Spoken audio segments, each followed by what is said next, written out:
अ, खरं तर माझं जे गाव आहे ना, हं, खूप छोटं आहे. म्हणजे लोकसंख्या म्हणाल तर 600 लोकसंख्या आहे त्या गावची. म्हणजे हं, पोस्ट ऑफिस पण नाही हं, किंवा काय म्हणता येईल पोलीस चौकी नाहीये, ग्रामपंचायत आहे. हं, हं, आणि अशा गावातून मी आलेली. वडील शेतकरी. अ, पण एक माझा मावस भाऊ एका स्कूलला टीचर होता.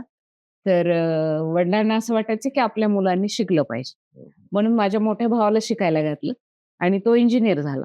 खूप हुशार होता. तर तो आत्ताच रिटायर झाला वाल्मीमधून एक्झिक्युटिव्ह इंजिनिअर म्हणून. आणि मग त्याच्यामुळे आम्ही बहिणी पण 2 बहिणी आम्ही पण पुढे शिकलो. म्हणजे माझं सगळं शिक्षण बार्शीच्या शिवाजी महाविद्यालयामध्ये झालंय. मी तिथून एम-ए लिटरेचरमध्ये केलं आणि मग लग्नानंतर मी इकडे आले हं, औरंगाबादला, हं, हं, की हे जी एम-जी-एम संस्था आहे. हं, तर या संस्थेमध्ये मी bachelor of journalism, master of mass communication हं. पुढे पी-एच-डी केलं आणि मला याच महाविद्यालयामध्ये काम करण्याची संधी मिळाली.